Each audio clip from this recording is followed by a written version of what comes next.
Over the years, we have seen the landscape of television redefined by numerous iconic and influential TV shows such as The Sopranos, Breaking Bad, and Game of Thrones. There is one TV show in particular, however, that clearly embodied and defined the early post-millennium 2000s, whilst also controversially pushing the boundaries of taste, censorship, and humour.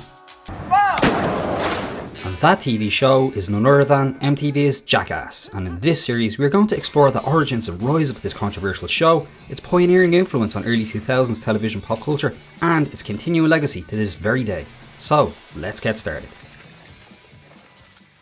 The origins of what would eventually become Jackass began with skateboarding subculture magazine Big Brother, founded by skater turned businessman Steve Rocco in 1992. I created a magazine just so I could put my own ads in it.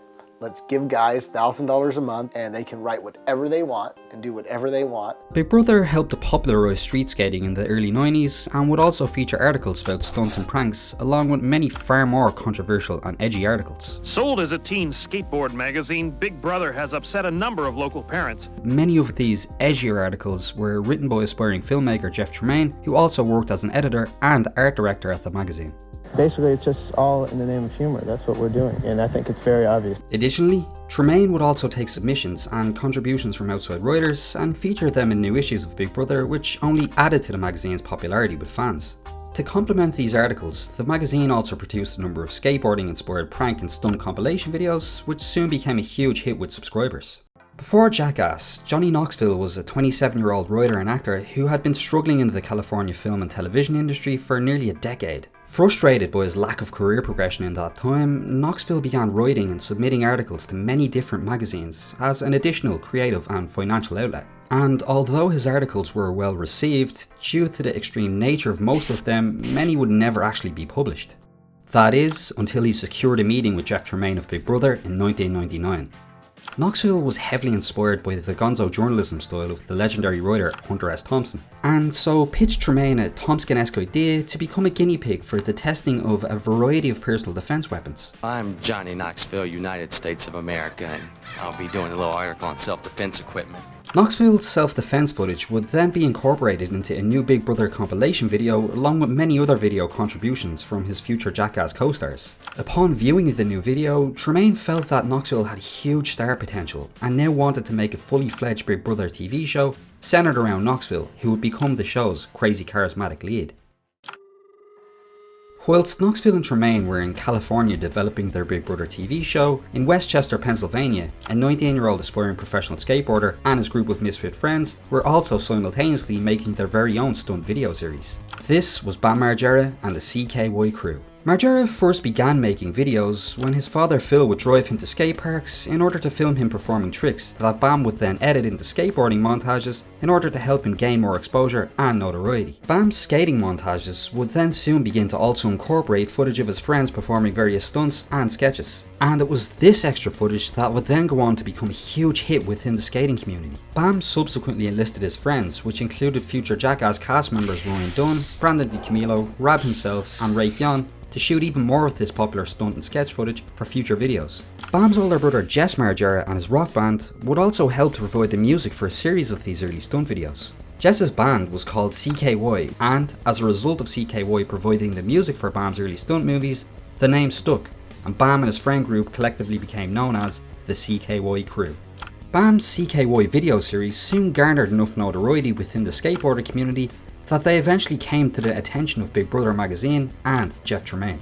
Tremaine was still formulating the idea for a Big Brother TV show when Knoxville was approached by producers who had seen some of his footage and expressed interest in working on a project together. Knoxville and Tremaine now began working hard on a demo tape for a possible TV pilot. Most of the demo tape would consist of the early Big Brother material that they had already shot, but Tremaine then thought of Bam and the CKY crew, who were also making similar content, and they seemed like a perfect fit for the show.